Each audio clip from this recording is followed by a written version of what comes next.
She's just a friend. Sure, just a friend with farm benefits. What are farm benefits? Welcome to Decoding TV's coverage of the Pitt Season 2, Episode 4, hour 10 a.m., hour 10 a.m. to 11 a.m.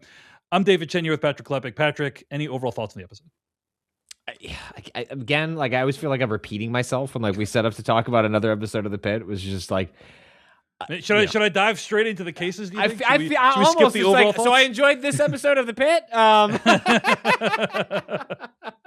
Yeah, it's a good episode. Anyway, I enjoyed it as well. Why don't we just get straight into the cases? I feel like that's where we're gonna get we're gonna mine the most of how we feel out of these episodes. Yeah.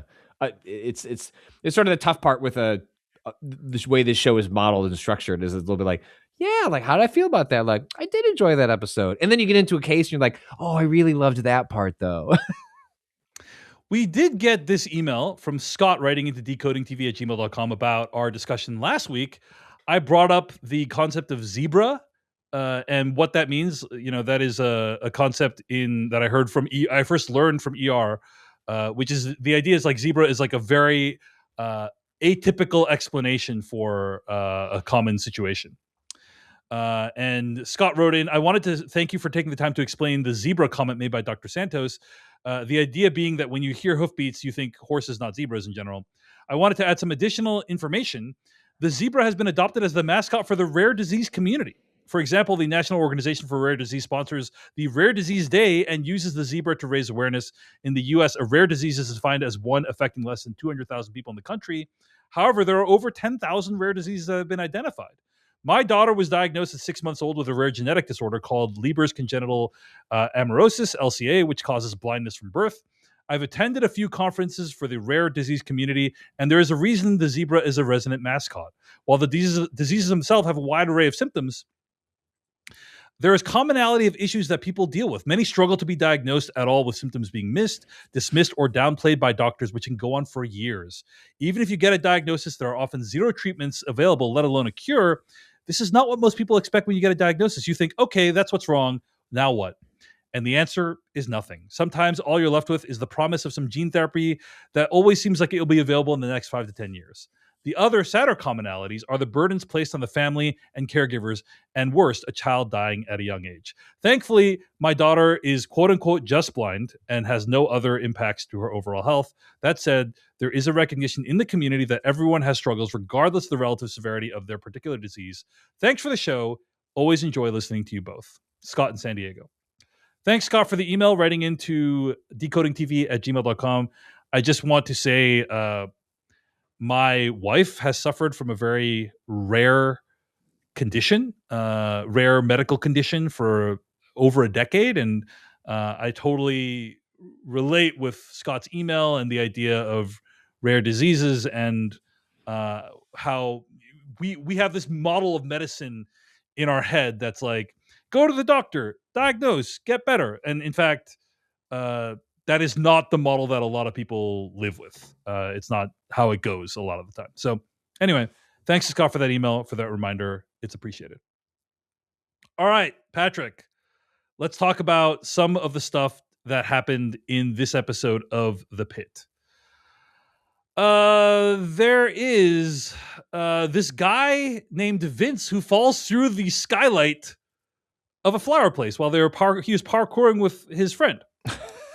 And I really like this because you have Ogilvy, who's this young doctor who's being kind of a dick, and he's proving how good he is at everything. And you're thinking, wow, this Ogilvy guy really does what he's doing. And then, of course, he accidentally pulls a shard of glass from the guy's back without being instructed to do that. And as a result, causes him to almost bleed out. And it's this huge disaster. And I love that sequence because it's like, yes, let me tell you, I can relate. Like, a younger me can relate with Ogilvy, and then a younger me can also relate with being brutally humbled, as Ogilvy was in this episode. But yeah, any reaction to the parkouring guy this episode?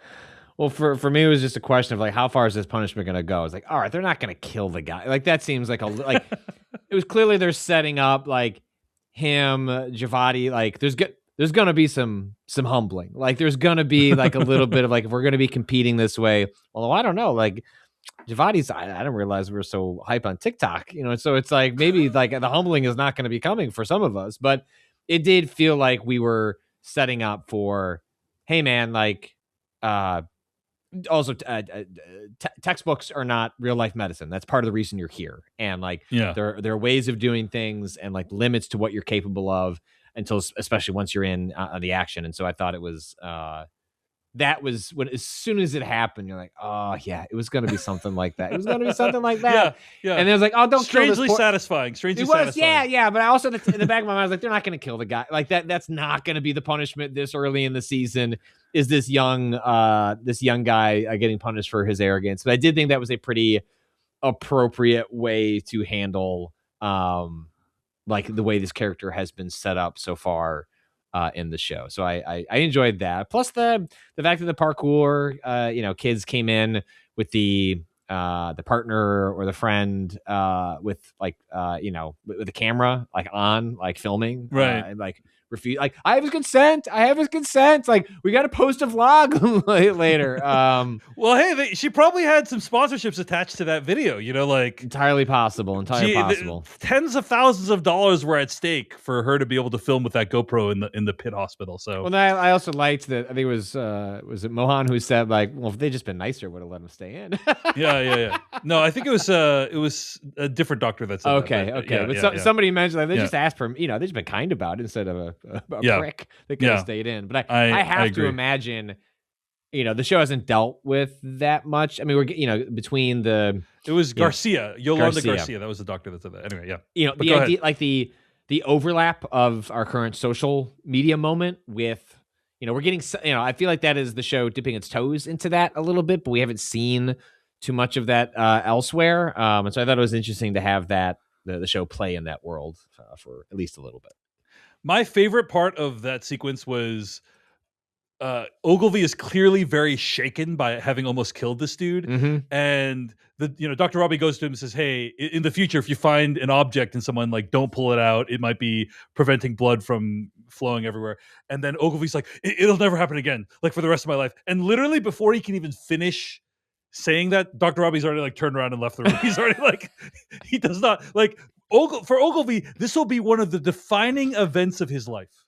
Right. And for Dr. Robbie, he's like, I actually don't even care enough to see what your reaction is. Until you get the calluses, right? Like it's the defining event until you build up enough experience, which is part of why you're here, where you can, at some point you'll laugh about that. Like the person didn't die. You caused an incident. But like, I imagine there is a gallows humor amongst medical professionals where everyone encounters situations where they, by circumstance, where they contribute to by accident or just by circumstance, like a situation getting worse, and eventually enough of those pile up that you're just like, what else can you do but chuckle at and deal with it more appropriately. Another major case that happens this episode is the matter of Orlando Diaz, who has a case of DKA or diabetic ketoacidosis, serious complication of diabetes. And there is a classic Pitt, extremely didactic subplot about his insurance. And it's like, by the way, if you make this much money, you're too rich to get insurance, but you're not poor enough to get other insurance. And this guy happens to be stuck right in the middle.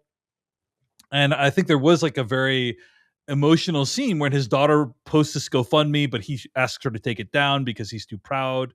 And that part was actually struck me as very not realistic. I don't know if that's the right word, but it struck me as very believable that something like that would happen, right? Where somebody is working a job and it's like, I'm working a job. I provide for my family. I don't need to beg for money. Like that is part of people's self-image. But it is the thing that we're left with in the United States, where we don't have socialized healthcare, where sometimes you don't have enough money to get the treatment you need. One of the most chilling statements in that whole thing was when, I believe it's Dr. Mohan says, actually, by the way, you don't have insurance, and this ER visit alone is going to cost you thousands of dollars. And it's like, wow, like it's already happened. Like that art is already, you can't even come back from that. You can't even stop that from happening anymore. So pretty terrible system. It's a good thing where like lawmakers everywhere are working on this, right? Like they talk about Oh, it all the time, and of course. there are really serious solutions on the table for solving it, as far as I can tell. Medicare costs, but yeah, subsidized ACA stuff has definitely not gone up in like the just recently. Like making a problem that is like depicted here, potentially even worse. that definitely hasn't happened. Whatever you just said. No. Okay, here's the okay. We have not seen ahead. We have been lucky enough to we now on an episode by episode basis can see things a couple days ahead of the premiere, but cannot see for any further past where you are watching with us week to week. Yes, okay. The show portrays this father as being too proud. The show is produced at a fast enough clip, and I am worried about how the show would handle. Is there a potential like undocumented ICE subplot that would intersect with the Pitt? It's possible, man. It's possible. That we'll see. That makes Pitt. I don't know if you can handle that, Pitt. I don't. You don't think the Pitt is equipped to handle the complexities or nuances of that situation? Is that what you're saying, or you're worried it will wander into a politically fraught situation? I am worried what the Pitt considers woke could be problematic at best if it decides to. The frequency that like ICE, like these sort of the frequency like of liberalism like the Pitt operates on, if it decided to like do a plot about that, I'm hoping that man is just proud, and we're gonna walk away, and like there's gonna be a caseworker that comes in and finds a solid monthly plan for this family to deal with this crisis. But I'm just saying it gave me some worries. Maybe that's the outside world creeping in to like how I'm viewing this scene. But I saw that and I got a little worried. Worried, David. I got to be honest. Fair enough. I have also seen other people making a similar prediction to you from a couple weeks ago that the season is going to end with Dr. Robbie getting horribly injured in a motorcycle accident. I think you had said like that might be true. Is that you, right? And Langdon's going to save him. And then we're all going to cry. Yeah. Like you can see Dr. Robbie leaving in episode 12, 13. The shift is over, time to go. And then, they bring him back in and his head's all fucked up. Like, right. And they didn't, and Langdon and him didn't talk. Like they're going to avoid each other. And then they don't have to talk. They don't have to because talk. through the language of love and medicine. Through the language of medicine, they can communicate. That'll be our therapy session. All right. There is this woman who is experiencing some difficulty breathing and coughing, and it turns out that she actually has an eating disorder. And Dr. Mel is able to catch it, and Dr. Santos is very disengaged because Al Hashimi has threatened her with repeating her R2 year for not doing her charts correctly. And this is a great classic Pitt plotline. I really like this one. The woman gives a really emotional performance and talks about the role of food in her family's life and how it's led her to a really bad place. And then these doctors like are very kind and compassionate. I think they handle it very, very well. Patrick Klepek, any reaction to that plotline?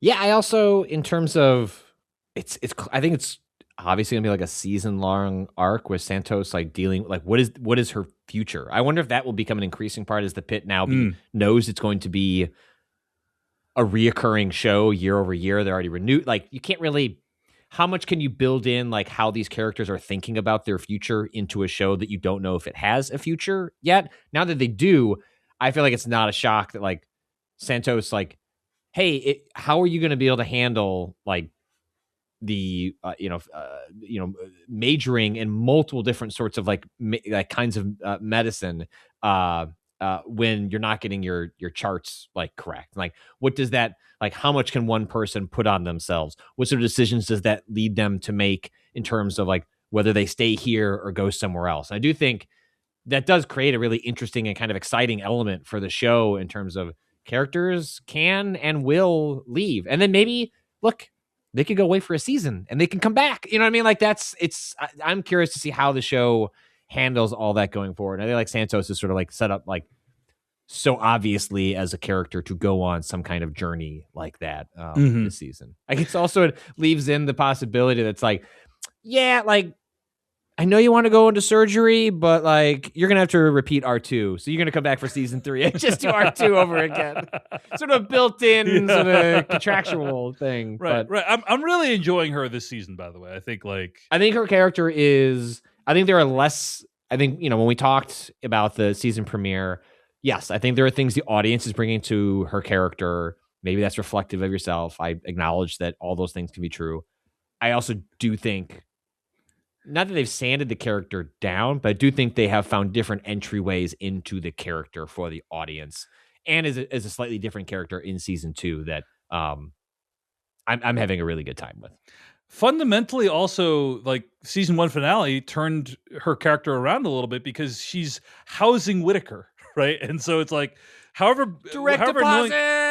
annoying, first deposit. However annoying she is, it's like she's doing a really nice thing for this guy who, as far as we can tell, is a very good doctor. And so, I'm kind of rooting for that whole relationship to succeed.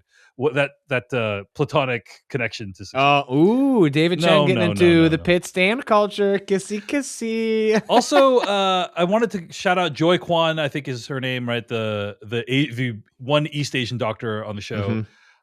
Who gets cut by while working on the parkour guy, and then becomes a patient, and they need to do this test. There's an amazing sequence where her blood is drawn, and then the nurse drops the blood and it gets rolled over by a cart. I love that.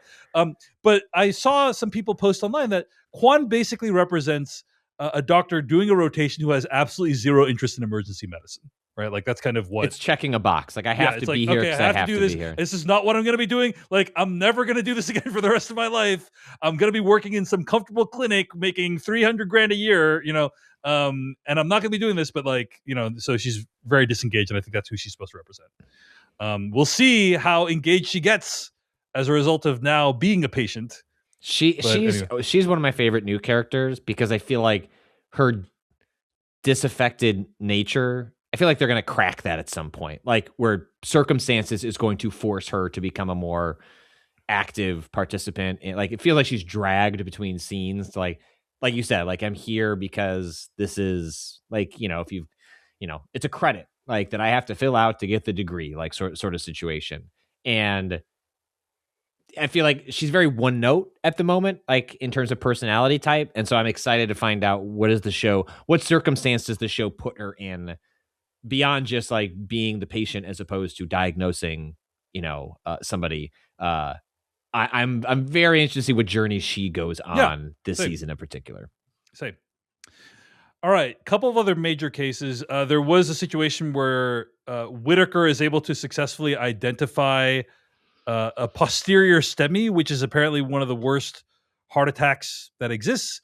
I don't really know that there's that much to talk about there, other than it kind of shows that Whitaker is a really competent doctor and able to catch non-obvious things. There is the case of Jackson Davis, whose sister Jada shows up. He's the individual who got tased by a campus security guard last episode or a couple episodes ago. And they do not understand what is wrong with him. We don't understand what's going on with him. The theory that they have at the end of the episode is that it's viral encephalitis. So whether or not that's actually the case and it's impacting his behavior, who knows? And that's basically the major cases this episode. I have a couple minor things to mention, but yeah, kind of yes, we do have to talk about this. Introduced a few episodes ago, there is a girl who super glued her eyes shut, right, while getting ready for a July 4th party. And they tried to do mineral oil. They tried to trim the eyelash down. None of it works. And the girl says, "When can I see Dr. J?" And Dr. J is the best doctor. And Dr. Langdon's like, "Who's Dr. J?" And of course, it's Dr. Javati, who, unbeknownst to the rest of the crew, has been making TikToks about being a doctor the whole time and has many followers on the platform. And okay, how many followers do you think she has? I'm gonna guess north of 1 million. No, I don't think we're. I'm going to guess 323,000 followers. That's okay. That's I feel like enough that if you tell someone that, they're like, "Whoa!" Yeah. That's a lot of people. Before this week, having followers on TikTok was very impressive. But anyway, just as a side note, I'm I don't really like talking about what I do around amongst like normies. Like Mhm. it's just a weird job to explain. Yeah, And like there's like if you bumped into someone at a bar and they're like, "What do?" You would feel uncomfortable, or you'd give some BS. I answer. still say that like I'm a like a journalist. Like, I like Yeah. write a, like, but like getting into like You don't say, "People sponsor my podcast." no, and the most embarrassing one, and my like wife backed me into it, where with like this family that we become friends with in the neighborhood, and these couple, anyway, long story short, we're all hanging out on the weekend some weeks back, and like because kids come to the house, and I'm always showing them whatever new gadget I have. Like people understand that like stuff cycles through my house to my job, and like the husband was like, how do you get all that stuff? It's like, oh, like I've been reporting for a long time. And my wife was like, yeah, a bunch of people follow him on like places like Twitter. He said, well, how many people? I was like, I don't want to say the number. I don't want to say the number. He's like, why? I was like, because the number makes me feel uncomfortable and it feels like I'm Wow. bragging. He's like, so just say the number. I was like, 160,000 people. And he's like, whoa. And I'm like, I hate it. I'm going to crawl into a little ball and I'm going to. Those numbers didn't mean what they used to on that platform, but like it's still a marker of something. And it just At makes one me want to. point, enough people on the Nazi platform liked me. Yes, that- yes. Before we called it that, yes. But like, my wife just like stabbing me in the gut. Like, just say it. I know you hate it, and I'm like, I do hate it. I do hate it. I deeply felt for. I was like, yeah, I do this thing. I don't want to talk about that I do this thing. Well, my favorite part was when she's like, "I'm actually a student doctor." Like she doesn't really disclose the nature of her doctorhood on the, like, I love that. And I have to say this, Patrick Klepek, I find doctors on these social platforms to be very off-putting, and what I mean by that is they often talk about cases they've had, and I just feel like I would be mortified.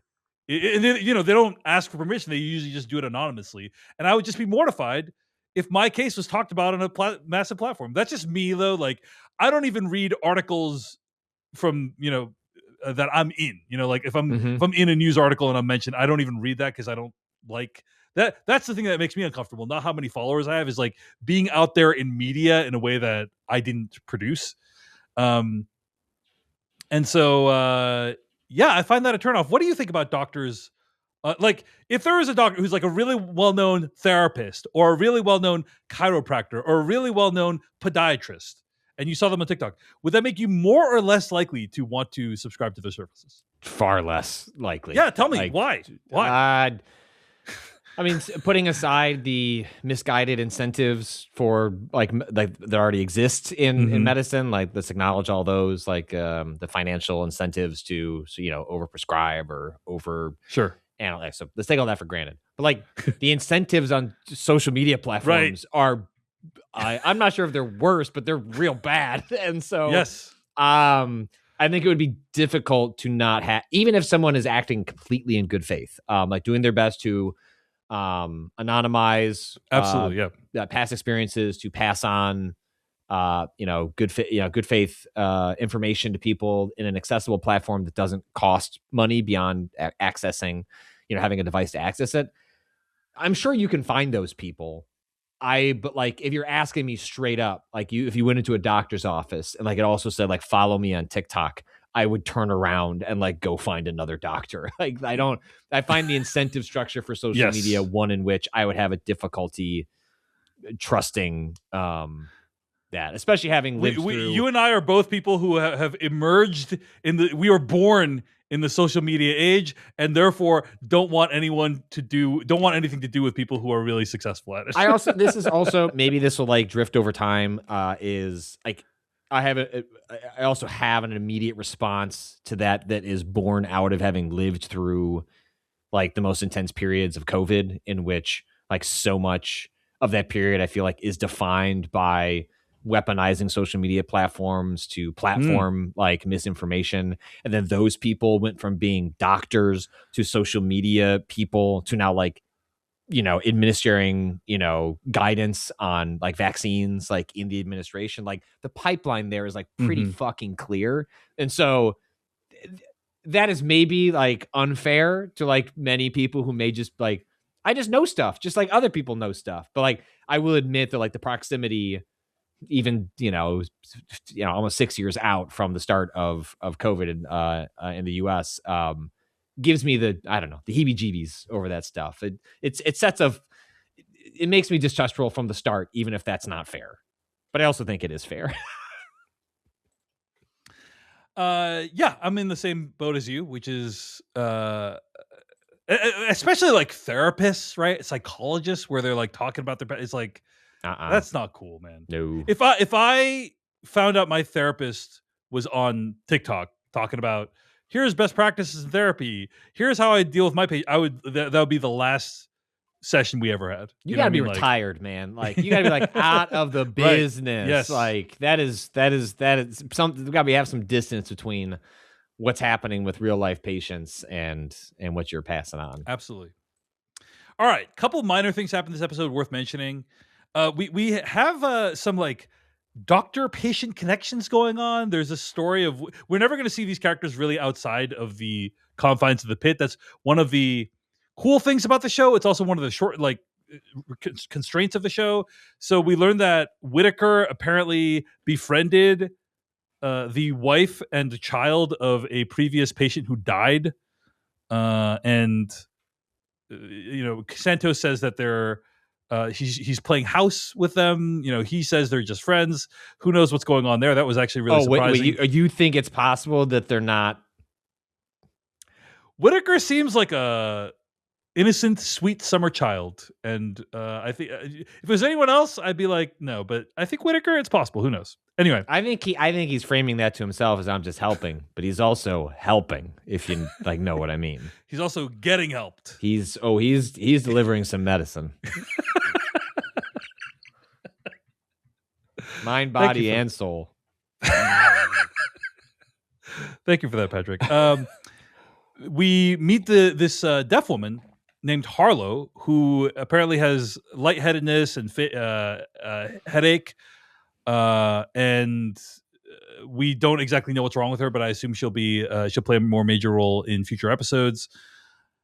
There's like two people simultaneously hitting on Dr. McKay. One who is an older gentleman who has a coccyx fracture that she kind of helps to put in place, and then the other guy who has a foot issue, but he doesn't have a fracture. Anyway, she sees that he's been hitting on her all day and invites him to an art gallery showing later that night, which again, we're not going to get to see because this is that kind of show, but it's kind of interesting that, how she handles that situation. See, like if this show existed in like 15, 20 years ago, that would be like an internet web series. Like they would follow her to the art gallery, and in between seasons, they'd like shoot like a little 5-minute sequence with her and him. You know what I mean? Where it's like you can only view this on the Warner Brothers Yahoo portal. Like it's a and weird it would be website. like a really shitty like video player that you could watch it on, right? Yeah, with like 2 minutes of ads in front of it. 100%. Yeah. And that is most of it. That's like most of the cases. There are like a couple of other side cases. There is the situation with this restaurant worker with cellulitis who it turns out might have MRSA. And that's the kind of teaser for next. What's going to happen with a MRSA patient next week? But yeah, those are the major cases. Patrick, any other thoughts, or shall we wrap it up there?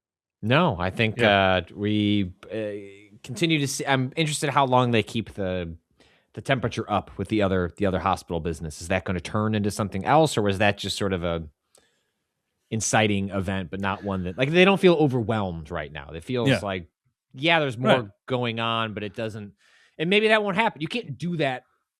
It seems you can't do that every season. So I'm wondering what exactly that means, or if that was just giving Dr. Robbie a cool line, like at the end of an episode, like, "Oh brother, here we go." I do like that Dr. Robbie and Dr. Al-Hashimi are no longer quite at each other's throats every interaction. They want to get at each other's throats. Like, I'll buy you a drink. Do you see that? Yeah, what was going on there? Like, Dr. Robbie. Everyone's coming for Dr. Robbie. Yes. I love this because I think it's setting up for getting the audience to forget that they were having conflict. And I expect that conflict to reemerge. But like this is a really fun ebb and flow of that, where it's like, okay, they had some tension, figure it out in each other, but now they have. Are you not telling me that like the show at some point is gonna turn the screws on that once again, that's coming. That's coming. We'll see. Yeah. Oh, yeah. No, I agree with you that the conflict will reemerge for sure. But I'm glad that there is a temporary detente. Hey everyone, David Chen here. Thank you so much for watching that video from Decoding TV. If you want to get an audio version of the show, all you got to do is go to podcast.decodingtv.com. And if you want to support what we do, get ad-free episodes of the podcast and also bonus episodes of the podcast, go to decodingtv.com and become a paid member. Of course, you can also like and subscribe for more. We appreciate it. Thanks. See you later.